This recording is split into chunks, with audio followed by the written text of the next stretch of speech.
മുൻ മുഖ്യമന്ത്രിയും ഇപ്പോഴത്തെ പ്രതിപക്ഷ നേതാവുമായ പിണറായി വിജയനെയും അദ്ദേഹത്തിൻ്റെ കുടുംബാംഗങ്ങളെയും അതുപോലെ തന്നെ കഴിഞ്ഞ നിയമസഭാ തെരഞ്ഞെടുപ്പിൽ തകർന്നടിഞ്ഞ CPM-നെയും ഞെട്ടിക്കുന്നൊരു വാർത്തയാണ് ഇപ്പോൾ പുറത്തു വന്നിരിക്കുന്നത്. പിണറായി വിജയൻ്റെ മകളായ വീണ വിജയനോട് ചോദ്യം ചെയ്യലിന് ഹാജരാകുവാൻ ആവശ്യപ്പെട്ടുകൊണ്ട് എൻഫോഴ്സ്മെൻറ്റ് ഡയറക്ടറേറ്റ് അവർക്കൊരു സമൻസ് അയച്ചിരിക്കുകയാണ്. വരുന്ന വെള്ളിയാഴ്ച, അതായത് ജൂൺ മാസം 12-ാം തീയതിയാണ് വീണ വിജയൻ ചോദ്യം ചെയ്യലിന് ഹാജരാകേണ്ടത്. മാസപ്പടി കേസുമായി ബന്ധപ്പെട്ടിട്ടുള്ള കള്ളപ്പണ ഇടപാടുകളുടെ ഭാഗമായിട്ട് നടക്കുന്ന അന്വേഷണത്തിൽ പ്രതിസ്ഥാനത്തുള്ള വീണ വിജയനെ ചോദ്യം ചെയ്യലിന് അല്ലെങ്കിൽ മൊഴിയെടുക്കലിന് വിളിക്കുമ്പോൾ അതിന് വലിയ രാഷ്ട്രീയ മാനങ്ങളും നിയമപരമായ മാനങ്ങളുമുണ്ട് എന്നുള്ള തിരിച്ചറിവാണ് CPM-നെയും പിണറായി കുടുംബത്തെയും ഞെട്ടിച്ചിരിക്കുന്നത്. വീണ വിജയനോട് വെറുതെ അങ്ങ് ചോദ്യം ചെയ്യലിന് ഹാജരാകുവാനല്ല കേന്ദ്ര ഏജൻസി ആവശ്യപ്പെട്ടിരിക്കുന്നത്. വീണ വിജയനോട് അവരുമായി ബന്ധപ്പെട്ടിട്ടുള്ള 10ഓളം രേഖകൾ ഹാജരാക്കുവാനും എൻഫോഴ്സ്മെൻറ്റിൻ്റെ സമൻസിൽ ആവശ്യപ്പെടുന്നുണ്ട്. ഈ രേഖകൾ ഏതൊക്കെയാണ് എന്ന് പരിശോധിക്കുമ്പോൾ നമുക്ക് മനസ്സിലാക്കുവാൻ കഴിയുന്നത് വീണ വിജയൻ്റെ ഇപ്പോഴത്തെ ബാങ്ക് അക്കൗണ്ടുകൾ, ഇപ്പോഴത്തെ ബാങ്കുകളിലെ സ്ഥിര നിക്ഷേപങ്ങൾ, അവരുടെ ഓഹരി നിക്ഷേപങ്ങൾ എന്നീ വിവരങ്ങൾ ഹാജരാക്കുവാൻ ആവശ്യപ്പെട്ടിട്ടുണ്ട്. അതുപോലെ കഴിഞ്ഞ 10 വർഷക്കാലത്തിനിടയിൽ അവർ ഉപയോഗിച്ചിട്ടുള്ളതായ, ഇപ്പോൾ അവർ ഉപയോഗിക്കാത്തതായ, ക്ലോസ് ചെയ്തതായിട്ടുള്ള അക്കൗണ്ടുകളുടെ വിശദാംശങ്ങൾ ഹാജരാക്കുവാനും ED ആവശ്യപ്പെട്ടിട്ടുണ്ട്. വിദേശ ബാങ്കുകളിൽ നടത്തിയ ഇടപാടുകളുടെ വിശദാംശങ്ങൾ ഹാജരാക്കുവാൻ ആവശ്യപ്പെട്ടിട്ടുണ്ട്. കഴിഞ്ഞ 10 വർഷക്കാലത്തിനിടയിൽ സമർപ്പിച്ചിട്ടുള്ള IT റിട്ടേണുകളുടെ വിശദാംശങ്ങൾ ഹാജരാക്കുവാൻ ആവശ്യപ്പെട്ടിട്ടുണ്ട്. ഇപ്പോൾ നിലവിലുള്ളതോ മുൻകാലത്ത്, അതായത് കഴിഞ്ഞ 10 വർഷക്കാലത്തിനിടയിൽ അവർ ഏർപ്പെട്ടിട്ടുള്ളതോ ആയിട്ടുള്ള പങ്ക് കച്ചവടങ്ങളുടെ അല്ലെങ്കിൽ പാർട്ട്ണർഷിപ്പുകളുടെ വിവരങ്ങൾ ഹാജരാക്കുവാനും എൻഫോഴ്സ്മെൻറ്റ് ഡയറക്ടറേറ്റ് ആവശ്യപ്പെട്ടിട്ടുണ്ട്. ഇവിടെ വിദേശ യാത്രകളുടെയും വിദേശ ബാങ്കുകളുടെയും വിശദാംശങ്ങൾ ഹാജരാക്കുവാൻ ആവശ്യപ്പെടുമ്പോൾ അത് വീണ വിജയനെ മാത്രമല്ല, പിണറായി വിജയൻ എന്ന മുൻ മുഖ്യമന്ത്രിയായിട്ടുള്ള ഇപ്പോഴത്തെ പ്രതിപക്ഷ നേതാവിനെ കൂടി കുരുക്കിലാക്കുന്ന ഒരു വിഷയമാണ്. മുൻപ് മുഖ്യമന്ത്രിയായിരുന്ന കാലത്ത് പിണറായി വിജയൻ നടത്തിയ പല ഔദ്യോഗിക വിദേശ യാത്രകളിലും വീണ വിജയൻ്റെ സാന്നിധ്യമുണ്ടായിരുന്നു. അന്നൊക്കെ വീണ വിജയൻ്റെയും മറ്റു കുടുംബാംഗങ്ങളുടെയും ഈ യാത്രകളുടെ സാന്നിധ്യം പല ഘട്ടത്തിലും ചോദ്യം ചെയ്യപ്പെടുകയുണ്ടായിട്ടുണ്ട്. പലപ്പോഴും ഇത് പല ഡീലുകളുടെയും ഭാഗമായിട്ടുള്ള യാത്രകളാണ് എന്ന ആക്ഷേപങ്ങളും ഉയർന്നു വന്നിട്ടുണ്ട്. അതിനാൽ തന്നെ ഈ ഒരു വിഷയത്തെക്കുറിച്ച് കൂടുതൽ അന്വേഷണം നടന്നാൽ മുൻ മുഖ്യമന്ത്രിയായ പിണറായി വിജയൻ കൂടി ഈ അന്വേഷണത്തിൻ്റെ ഭാഗമായി പ്രതിപ്പട്ടികയിലേക്ക് കടന്നു വരുവാനുള്ള സാധ്യതകളുണ്ട്.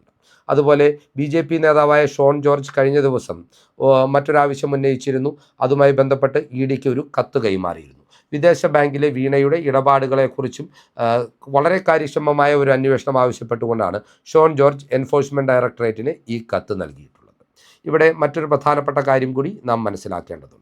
ഈ വിവരങ്ങൾ വീണ വിജയനോട് ഹാജരാക്കുവാൻ ഏജൻസി ആവശ്യപ്പെടുമ്പോൾ ഈ വിവരങ്ങളെല്ലാം തന്നെ ഏജൻസിയുടെ കയ്യിൽ ഇതിനോടകം തന്നെ ഉണ്ട് എന്ന വസ്തുതയാണ് അത്. അതായത് ഇതിനു മുമ്പ് വീണ വിജയനെതിരെ ഇതേ വിഷയത്തിൽ ഒരു അന്വേഷണം നടന്നിരുന്നു. സീരിയസ് ഫ്രോഡ് ഇൻവെസ്റ്റിഗേറ്റീവ് ഓർഗനൈസേഷൻ എന്ന കേന്ദ്ര കമ്പനികാര്യ മന്ത്രാലയത്തിന് കീഴിലുള്ള ഒരു ഏജൻസിയാണ് ഈ അന്വേഷണം നടത്തിയത്. ഈ അന്വേഷണങ്ങളുടെ ഭാഗമായി നിർണായകമായിട്ടുള്ള വിവരങ്ങളും തെളിവുകളും രേഖകളും SFIO കണ്ടെടുത്തിരുന്നു. ഈ രേഖകളെല്ലാം SFIOയിൽ നിന്ന് കോടതിയിലൂടെ തന്നെ ആവശ്യപ്പെട്ട് ED ഇതിനോടകം തന്നെ കരസ്ഥമാക്കിയിട്ടുണ്ട്. അതിനാൽ തന്നെ വീണ വിജയന് താൻ ഹാജരാക്കുന്ന രേഖകളിൽ ഏതെങ്കിലും ഒരു രേഖ മാറ്റിവെക്കുകയോ ഒളിപ്പിക്കുകയോ മറച്ചു പിടിക്കുകയോ ചെയ്താൽ അത് വലിയ കുരുക്കായി മാറും. തെളിവ് നശിപ്പിക്കുവാനുള്ള ഒരു ശ്രമമായി അത് വ്യാഖ്യാനിക്കപ്പെടും. ഇവിടെ മറ്റൊരു അപകടം കൂടി CPM-നെയും പിണറായി വിജയനെയും അദ്ദേഹത്തിൻ്റെ കുടുംബാംഗങ്ങളെയും അലട്ടുന്നുണ്ട്. ഇപ്പോൾ നടക്കുന്ന അന്വേഷണം യഥാർത്ഥത്തിൽ CMRL എന്ന കരിമണൽ കമ്പനിയിൽ നിന്ന് വീണ വിജയൻ മാസപ്പടിയായി 2,78,00,000 രൂപ കൈപ്പറ്റിയതുമായി ബന്ധപ്പെട്ട്, അതുപോലെ തന്നെ ഈ കരിമണൽ കമ്പനിയുടെ ഉടമയായിട്ടുള്ള കരിമണൽ കർത്ത എന്ന് വിശേഷിപ്പിക്കപ്പെടുന്ന വ്യക്തിയിൽ നിന്ന് അയാളുടെ നിയന്ത്രണത്തിലുള്ള സ്വകാര്യ ധന ഇടപാട് സ്ഥാപനത്തിൽ നിന്ന് 50 ലക്ഷം രൂപ വായ്പയായി കൈപ്പറ്റിയതുമായി ബന്ധപ്പെട്ടിട്ടാണ്. എന്നാൽ വീണ വിജയൻ്റെ ഇപ്പോൾ നിലവിലുള്ള ബാങ്ക് അക്കൗണ്ടുകളുടെയും മുൻകാലത്ത് ഉപയോഗിച്ചിരുന്ന ബാങ്ക് അക്കൗണ്ടുകളുടെയും നിക്ഷേപങ്ങളുടെയും ഓഹരി പങ്കാളിത്തത്തിൻ്റെയും IT റിട്ടേണുകളുടെയും വിദേശ യാത്രകളുടെയും വിശദാംശങ്ങൾ ED ശേഖരിക്കുന്നു എന്നുള്ളതിനാൽ തന്നെ ഈ ഒരു CMRL അഴിമതിക്ക് അപ്പുറത്തേക്ക് ഈ അന്വേഷണം നീങ്ങുവാനുള്ള സാധ്യതകളുണ്ട്. പിണറായി വിജയൻ അധികാരത്തിലിരുന്ന 10 വർഷക്കാലത്തിനിടയിൽ അദ്ദേഹത്തിൻ്റെ മകളായിട്ടുള്ള വീണ വിജയൻ നടത്തിയിട്ടുള്ള എല്ലാ അഴിമതികളിലേക്കുമുള്ള ഒരു അന്വേഷണമായി ഈ ഒരു അന്വേഷണം മാറുവാനുള്ള സാഹചര്യവും നിലനിൽക്കുന്നുണ്ട്. ഇവിടെ വീണ വിജയൻ മാത്രമല്ല, പിണറായി വിജയനും വീണയുടെ ഭർത്താവായിട്ടുള്ള മുഹമ്മദ് റിയാസും പിണറായി വിജയൻ്റെ മകനായിട്ടുള്ള വിവേക് കിരണും പോലും ഈ അന്വേഷണ പരിധിയിൽ ഉൾപ്പെടുവാനുള്ള സാഹചര്യങ്ങളാണ് ഇപ്പോൾ ഒരുങ്ങുന്നത് എന്ന സംശയവും CPM കേന്ദ്രങ്ങൾ പ്രകടിപ്പിക്കുന്നുണ്ട്.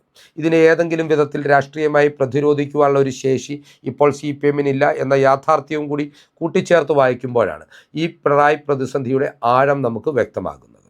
നേരത്തെ ഈ ഒരു അന്വേഷണത്തിൻ്റെ ഭാഗമായി പിണറായി വിജയൻ്റെ തിരുവനന്തപുരത്തെ വാടക വസതിയിൽ റെയ്ഡ് നടത്തി മടങ്ങിയ എൻഫോഴ്സ്മെൻറ്റ് അധികൃതർക്ക് നേരെ CPM പ്രവർത്തകർ ആക്രമണം അഴിച്ചുവിട്ടിരുന്നു.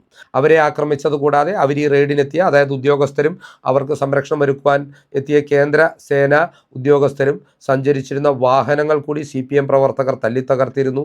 ഇതുമായി ബന്ധപ്പെട്ട് ഉദ്യോഗസ്ഥർ നൽകിയ പരാതിയുടെ അടിസ്ഥാനത്തിൽ രജിസ്റ്റർ ചെയ്യപ്പെട്ടിട്ടുള്ള കേസിൽ ഇതിനോടകം പ്രതി ചേർക്കപ്പെട്ടിട്ടുള്ളത് 300ഓളം CPM പ്രവർത്തകരും നേതാക്കളുമാണ്. ഇവരിൽ 30-ലധികം ആളുകൾ അറസ്റ്റിലായിട്ടുണ്ട്. ഉടനെയൊന്നും അവർക്ക് ജാമ്യം ലഭിക്കുന്ന സാഹചര്യവും നിലനിൽക്കുന്നില്ല. ഈ ഒരു വിവാദവുമായി ബന്ധപ്പെട്ട് ഇനി പിണറായിയുടെ മകൾക്കെതിരെ ഉയരുന്ന അഴിമതി ആരോപണങ്ങളിൽ പ്രതിരോധം തീർക്കുവാൻ തങ്ങളെ അല്ലെങ്കിൽ പാർട്ടിക്കാരെ വിളിക്കരുത് എന്ന നിശ്ചിതമായ വിമർശനം ഇതിനോടകം പാർട്ടിയുടെ പല ഘടകങ്ങളിൽ നിന്നും യോഗങ്ങളിൽ നിന്നും ഔപചാരികമായി തന്നെ ഉയർന്നു വന്നിട്ടുമുണ്ട്. മറ്റൊരു കാര്യമെന്ന് പറയുന്നത്, ഇതൊരു സാധാരണ മൊഴിയെടുക്കലല്ല, ഒരു സാക്ഷിയിൽ നിന്നുള്ള വിവരശേഖരണമല്ല. വീണ വിജയൻ ഇപ്പോൾ നടക്കുന്ന അന്വേഷണത്തിൻ്റെ പരിധിയിൽ പ്രതിസ്ഥാനത്തുള്ളയാളാണ്. അതായത് വീണ വിജയൻ കൃത്യമായ വിശദീകരണങ്ങൾ, ED ചോദിക്കുന്ന ചോദ്യങ്ങൾക്ക് ഉത്തരം നൽകുവാൻ ബാധ്യസ്ഥയാണ്. അതിന് കൃത്യമായ വിശദീകരണങ്ങൾ നൽകുവാൻ അവർക്ക് സാധിച്ചിട്ടില്ല എങ്കിൽ അവരുടെ അറസ്റ്റിലേക്ക് കാര്യങ്ങൾ എത്തിച്ചേരും. അതുപോലെ തന്നെ ഈ രേഖകൾ ഹാജരാക്കുമ്പോൾ അതുമായി ബന്ധപ്പെട്ടും കൃത്യമായ വിശദീകരണങ്ങൾ, വരുമാന സ്രോതസ്സുകൾ, ഇതിന് ആധാരമായിട്ടുള്ള ഇടപാടുകൾ, ഇതെല്ലാം വീണ വിജയൻ വ്യക്തമാക്കേണ്ടതുണ്ട്. അങ്ങനെ വരുമ്പോഴും ഈ കാര്യങ്ങളെക്കുറിച്ച് കൃത്യമായ ഒരു വിശദീകരണം നൽകുവാൻ വീണയ്ക്ക് സാധിച്ചിട്ടില്ല എങ്കിൽ കൂടി അതും അറസ്റ്റിലേക്ക് വഴിവെക്കുമെന്ന കാര്യത്തിൽ തർക്കമില്ല. വീണ വിജയൻ അപ്പുറത്തേക്ക് പിണറായി വിജയനുമായി ബന്ധപ്പെട്ടും ഈ അന്വേഷണം നീളുവാനുള്ള സാധ്യതയുണ്ട്. കാരണം ഈ ഒരു വിഷയം ആദ്യമായി ഉയർത്തിക്കാട്ടിയത് ഇൻകം ടാക്സ് ഇൻ്ററീം സെറ്റിൽമെൻറ്റ് ബോർഡിൻ്റെ ഒരു വിധിയാണ്. ആ വിധിയിൽ കൃത്യമായി തന്നെ പറയുന്നുണ്ട്, വീണയ്ക്ക് യാതൊരു സേവനവും നൽകാതെ CMRL എന്ന കമ്പനി കോടിക്കണക്കിന് രൂപ നൽകിയത് അവർ അധികാരത്തിലിരിക്കുന്ന മുഖ്യമന്ത്രിയുടെ മകളായിട്ടുള്ള പിണറായി വിജയൻ്റെ മകളായതുകൊണ്ട് തന്നെയാണെന്ന്. അതായത് പിണറായി വിജയൻ്റെ ഭാഗത്ത് നിന്ന് ഈ കമ്പനിക്ക് അനുകൂലമായ, അല്ലെങ്കിൽ ഈ കമ്പനിയുടെ ഉടമകൾക്ക് അനുകൂലമായിട്ടുള്ള ഭരണപരമായ തീരുമാനങ്ങൾ ഉണ്ടാകുവാനോ രാഷ്ട്രീയ സംരക്ഷണമോ അധികാര സംരക്ഷണമോ ലഭിക്കുവാനോ വേണ്ടി ഒരു കൈക്കൂലി ഇനത്തിലാണ് ഈ മാസപ്പടി ഇടപാട് നടന്നിട്ടുള്ളത് എന്ന നിഗമനത്തിലേക്ക് അന്ന് തന്നെ ഒരു കേന്ദ്ര ഏജൻസിയായ income tax interim settlement board എത്തിച്ചേർന്നിട്ടുള്ളതാണ്. ഇതൊരു പുനരന്വേഷണം തന്നെയാണ്. മറ്റൊരു ഏജൻസി ഇതേ വിഷയങ്ങൾ അന്വേഷിക്കുന്നു എന്ന് മാത്രമേ ഉള്ളൂ. അങ്ങനെ ED പോലൊരു ഏജൻസി ഈ വിഷയവുമായി ബന്ധപ്പെട്ട് അന്വേഷണം നടത്തുമ്പോൾ തീർച്ചയായും അതിൽ പാകപ്പിഴകൾ കണ്ടെത്തിയാൽ ഇൻകം ടാക്സ് ഇൻ്ററീം സെറ്റിൽമെൻറ്റ് ബോർഡിൻ്റെ കണ്ടെത്തലുകൾ ശരിവെക്കുന്ന രീതിയിലുള്ള തെളിവുകൾ അവർക്ക് ശേഖരിക്കുവാൻ കഴിഞ്ഞാൽ, അതുമായി ബന്ധപ്പെട്ട് ഒരു കുറ്റപത്രം സമർപ്പിക്കപ്പെട്ടാൽ വീണ വിജയൻ മാത്രമല്ല പിണറായി വിജയനും അഴിക്കുള്ളിലാകും. അഴിമതി നിരോധന നിയമത്തിൻ്റെ പരിധിയിൽ ഒരുപക്ഷെ പിണറായി വിജയന് MLA സ്ഥാനം നഷ്ടപ്പെടുവാനും ഉള്ള സാധ്യതകൾ നിലനിൽക്കുന്നുണ്ട്. പിണറായി വിജയന് മാത്രമല്ല ഈ പ്രതിസന്ധിയുള്ളത്, വീണയുടെ ഭർത്താവായ മുഹമ്മദ് റിയാസിൻ്റെ ജനപ്രാതിനിധ്യം നഷ്ടപ്പെടുവാനും ഇത് സാഹചര്യം ഒരുക്കിയേക്കാം. അങ്ങനെയെല്ലാം ഗുരുതരമായ പ്രത്യാഘാതങ്ങൾ ഉണ്ടാകുമ്പോഴും ഒരു പ്രതിരോധത്തിനായി CPM എന്ന രാഷ്ട്രീയ പ്രസ്ഥാനത്തെ ഉപയോഗിക്കുവാൻ കഴിയാത്ത ഗതികേടിലേക്കും ഇപ്പോൾ പിണറായിയും കുടുംബവും എത്തിച്ചേർന്നിരിക്കുകയാണ്. അതുകൊണ്ട് തന്നെ പിണറായിയുടെ ശത്രുക്കൾ ആഘോഷത്തിലാണ്, കേരളത്തിലെ സാധാരണ ജനങ്ങൾ ആഘോഷത്തിലാണ്. കഴിഞ്ഞ 10 വർഷക്കാലത്തിനിടയിൽ ഈ നാടിനെ ഭരിച്ചു മുടിച്ച ഭരണാധികാരിയുടെയും അദ്ദേഹത്തിൻ്റെയും കുടുംബാംഗങ്ങളുടെ പതനം കാണുവാൻ കേരളീയർ കാത്തിരിക്കുകയാണ്.